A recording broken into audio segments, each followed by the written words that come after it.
Friends that are Republicans, I have friends that are conservatives, right? And they claim that they're not racist, and I take them at their word. But every time members of their party make statements that are racist and bigoted, like Kevin McCarthy did, they don't stand up loud enough and they don't call them out on it. And that's the problem. That's where the division comes from. Because if you're not going to call people out for what they are, in this case being racist, then at the very least you're being indifferent or you're being complacent. And that's the problem with this country. We don't have enough people from the Republican Party calling their party members out on their clear and wide open racism.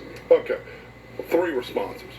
Initially, there's enough real racism in this world, horrifying racism that comes from the Republican Party. There's racism. Well, certainly there are a good number of bigots and xenophobes and racists that are Republican, but there is enough hatred across the ideological spectrum on both sides. But honestly, hatred of what? Hating racism? What we're doing? No. Hatred? No, there's people that hate.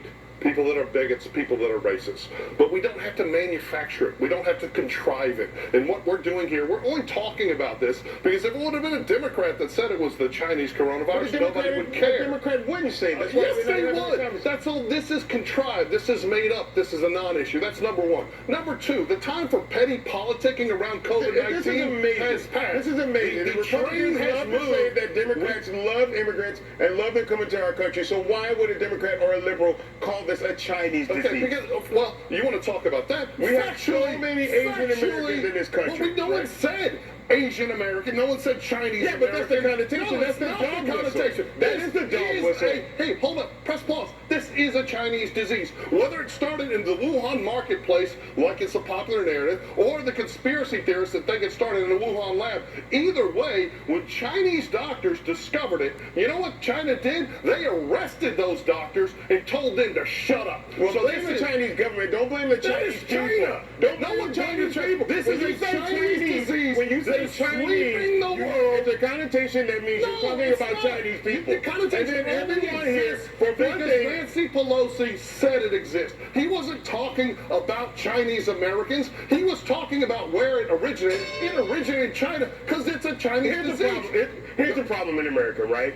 Very few Americans know the difference, and we don't like to talk about this. They don't know the difference between a Chinese person, a Japanese person, a Korean person, right? So they tend to group all Asians. Well, I don't want to get into which party, but you know what I'm talking about, right? So white people? No, the party, the Republican Party, not the racist people, but the party that likes to throw all immigrants. They like to throw all immigrants into one boat, right? And that's God's real life. We're talking about the fact that because of the fact that most people do not want to. Don't want to educate themselves on the difference between a Chinese person, a Japanese person, or a Korean person. They're going to look at any Asian person and assume they're Chinese and point a finger at them and say, oh, this person might have the virus. So when I'm driving a Japanese car and I call it a Japanese car, am I being racist against the Japanese? This is a Chinese disease, period. It originated in China. We're not talking about cars, we're talking about people. We're talking about a virus that came from China. It's a Chinese virus. This is a manufactured argument, and the time for politics is gone. Only we need to worry about this pandemic. Why are we calling it an Italian virus? They're the country that has the worst. It started in China. That has nothing to do with it. If it started in Italy, I'd call it an Italian virus. And I wouldn't think I was being negative towards Italian people. And there's no indication the representative was being negative. This is a manufactured argument for manufactured outrage. And what we need is to focus on how we can better protect America from COVID-19. This is a political situation because this is a state representative. We should be talking about saving American lives, not about words. Yeah, well, we should be careful how we parse those words, too. That's the problem. I'm about to give Big Angry Charles Adams a blood pressure.